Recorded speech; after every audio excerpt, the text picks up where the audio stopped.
வணக்கம் and welcome to meals and memories. இன்றைக்கி நம்ம மீல்ஸ் அண்ட் மெமரீஸில் ரொம்ப அட்டகாசமான மீன் குழம்பு தான், அதுவும் ரொம்ப ரொம்ப டேஸ்ட்டாக எப்படி பண்ணுறதுன்னு பார்க்க போகிறோம். மோஸ்ட்டாக மீன் குழம்பு பிடிக்காதவங்களே இருக்க மாட்டாங்க, எல்லாருக்குமே ரொம்ப பிடிச்ச டிஷ்ஷாக இருக்கும். அதுவும் ஒரு நாள் கழித்து சாப்பிட்டோன்னா அட்டகாசமாக இருக்கும். சுட சுட சாதத்தோடவும் பக்காவாக இருக்கும். கூடவே தோசைக்கெலாம் கூட நம்ம வச்சு சாப்பிட்லாம், டேஸ்ட்டாக இருக்கும். நம்ம ஃபஸ்ட்டு இன்றைக்கி இந்த மாதிரி ஒரு பெரிய எலுமிச்சம்பழ சைஸில் புளி எடுத்துக்கலாம். புளி நான் நிறையாவே எடுத்திருக்கேன். இதை கொஞ்சமாக சுடு தண்ணி வச்சு அதில் போட்டு ஊற வச்சுக்கிறேன்.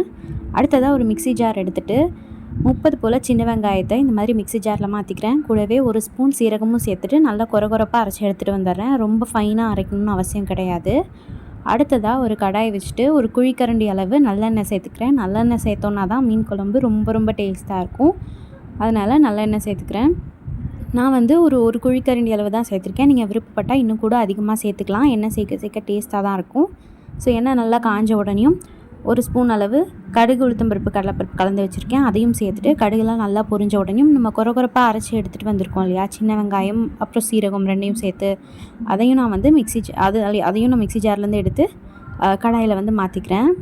அடுப்பை கொஞ்சம் மீடியம் ஃப்ளேமில் வச்சுக்கோங்க. இப்போது நம்ம இந்த வெங்காயத்தை நல்லா வதக்கி விட்டுறணும். நம்ம இந்த மாதிரி சீரகத்தையும் வெங்காயத்தையும் சேர்த்து அரைக்கும் போது நல்ல மணமாக நல்லா வாசனையோடு இருக்கும். ஸோ கண்டிப்பாக இந்த மாதிரி செஞ்சு பாருங்கள். ஸோ இந்த மாதிரி நம்ம இது எல்லாத்தையும் நல்லா வதக்கி விட்டுறணும். வெங்காயம் நல்லா வதங்கிடணும். வெங்காயம் நல்லா வதங்குறதுக்குள்ளே நம்ம 3 தக்காளி எடுத்து அதையும் நான் இந்த மாதிரி மிக்ஸி ஜாரில் ரஃப்பாக கட் பண்ணி சேர்த்துருக்கேன். கூடவே இதையும் நம்ம தண்ணியெல்லாம் எதுவுமே சேர்க்க தேவையில்ல, தக்காளிலேயே தண்ணி இருக்கிறதுனால இதையும் நம்ம நல்லா கொரப்பாக அரைச்சி எடுத்துகிட்டு வந்துடலாம். ரொம்ப ஃபைனாக பேஸ்ட்டாக அரைக்கணும் அப்படிங்கிற அவசியம் கிடையாது. இங்கே பாருங்கள், இந்த அளவுக்கு கொரப்பாக இருந்தாலே போதும். உள்ளே இருக்க தக்காளியோட இதெல்லாம் தெரியுது இல்லையா, ஸோ இந்த மாதிரி இருந்தாலே கரெக்டாக இருக்கும். இப்போது வெங்காயம்லாம் நல்லா வதங்கின உடனேயும் நம்ம தக்காளி அரைச்சி வச்சுருக்கிறதையும் நம்ம சேர்த்துக்கலாம். இது வதங்கும் போதே ஒரு பிஞ்ச் மஞ்சத்தூள் சேர்த்துக்கிறேன். சேர்த்துட்டு இது எல்லாத்தையும் நம்ம நல்லா வதக்கி விட்டுறணும். அடுத்ததாக நம்ம ஊற வச்சுருக்கோம் இல்லையா புளி, அதை 1/2 மணி நேரம் போல் ஊற வைக்கணும். சுடுதண்ணியில் சேர்த்து ஊற வச்சோம் அப்படின்னா ஒரு 15 நிமிஷத்துலேருந்து 20 நிமிஷத்தில் ரெடி ஆகிடும். ஸோ நான் சுடுதண்ணி தான் சேர்த்து ஊற வச்சுருக்கேன் இல்லையா, ஸோ இதை நான் நல்லா கரைச்சிட்டு கையால் சூப்பராக கரைச்சிட்டு அதுக்கப்புறமா இந்த மாதிரி ஃபில்டர் பண்ணி எடுத்துக்கிறேன். இந்த மாதிரி நல்லா மேலே இருக்க தூளெல்லாம் தனியாக வர மாதிரி இந்த மாதிரி வடிகட்டுறதுக்குன்னே இருக்கும் இல்லையா, இதை வச்சு நான் ஃபில்டர் பண்ணி எடுத்துக்கிறேன். இப்போ அந்த புளித்தண்ணியோட 1 ஸ்பூன் அளவு மிளகாய்த்தூள் சேர்த்துக்கிறேன். தனி மிளகாய்த்தூள் தான் சேர்க்குறேன், குழம்பு மிளகாய்த்தூள் இல்லை. தனி மிளகாய்த்தூள் சேர்த்துட்டு அடுத்ததாக கொத்தமல்லி தூள் சேர்க்க போகிறோம். கொத்தமல்லி தூள் பார்த்திங்கன்னா 3 ஸ்பூன் அளவு கொத்தமல்லி தூள் சேர்த்துருக்கேன். நம்ம எந்த அளவுக்கு கொத்தமல்லி தூள் சேர்க்குறோமோ அவ்வளோ குழம்பு திக்னஸ் கொடுக்கும், அதுக்காக தான் கொத்தமல்லி தூள். ஸோ இது எல்லாத்தையும் நம்ம நல்லா கையை வச்சு நல்லா கரைச்சி எடுத்துக்கணும். புளித்தண்ணியோடு சேர்த்தியே மிளகாய்த்தூள், கொத்தமல்லி தூள் இதெல்லாம் நல்லா கரைஞ்சி வர மாதிரி நல்லா இந்த மாதிரி கை வச்சு கரைச்சிக்கோங்க. ஓகே, நல்லா இந்த மாதிரி கரைச்சிக்கலாம்.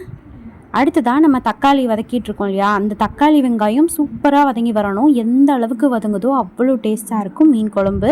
ஸோ இந்த மாதிரி நல்லா வதக்கிக்கோங்க. டைம் எடுத்தாலும் பரவாயில்ல, பொறுமையாக நல்லா வதக்கிக்கோங்க. அப்போ தான் குழம்பு ரொம்ப ரொம்ப டேஸ்ட்டாக இருக்கும்.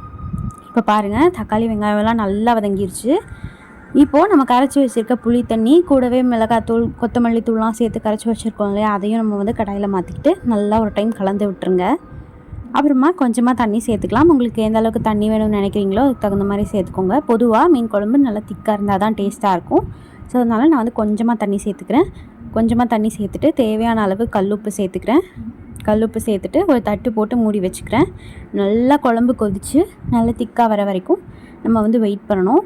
ஒரு 15 நிமிஷம் போல் ஆகிருக்கு. இங்கே பாருங்கள், இந்தளவுக்கு குழம்பும் நல்லா திக்காக நல்லா கொதிச்சு வருது இல்லையா, இந்த அளவுக்கு இருக்கணும். நம்ம பார்த்தோன்னாலே சைட்லலாம் எண்ணெய் பிரிஞ்சு வரும். நம்ம நிறைய எண்ணெய் சேர்த்துருப்போம் இல்லையா, அந்த எண்ணெயெல்லாம் பிரிஞ்சு வரும். நமக்கு பார்த்தோன்னாலே டிஃப்ரென்ஸ் தெரியும். இப்போ பாருங்கள், இந்த அளவுக்கு திக்காக இருக்குது. இப்போ இந்த ஸ்டேஜில் நம்ம மீன் துண்டுகளெல்லாம் சேர்த்துக்கலாம். பொதுவாக எங்கள் வீட்டில் பார்த்திங்கன்னா மற்ற மீன் துண்டுகள் எல்லாத்தையும் நடுவில் வர பீஸ், வால் அது எல்லாமே பார்த்தோம்னா ஃப்ரை பண்ணிடுவோம்.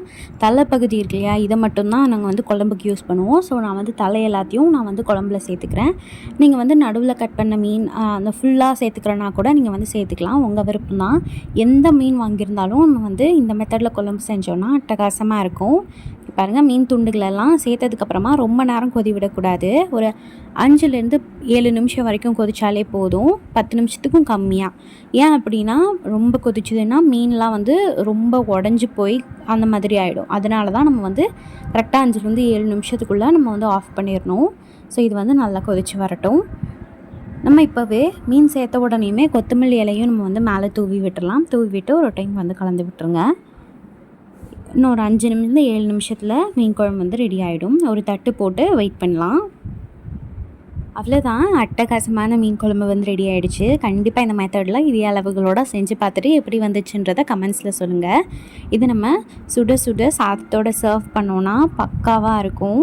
இன்னமும் நம்ம அடுத்த நாள் வச்சு சாப்பிட்டோன்னா அவ்வளோ டேஸ்ட்டு இருக்க டேஸ்ட் அதிகமாகிட்டே போகும். ஸோ இந்த ரெசிபி உங்களுக்கு கண்டிப்பாக பிடிச்சிருக்குன்னு நம்புகிறேன். பிடிச்சிருந்ததுன்னா நம்ம சேனல் மீல்ஸ் அண்ட் மெமரீஸை சப்ஸ்கிரைப் பண்ணிவிட்டு இந்த வீடியோவையும் ஒரு லைக் பண்ணிடுங்க. நம்ம இன்னொரு சூப்பரான இன்ட்ரெஸ்டிங்கான ரெசிபியோட மீட் பண்ணலாங்க. அது வரைக்கும் டாட்டா பாய். தேங்க்ஸ் ஃபார் வாட்சிங்.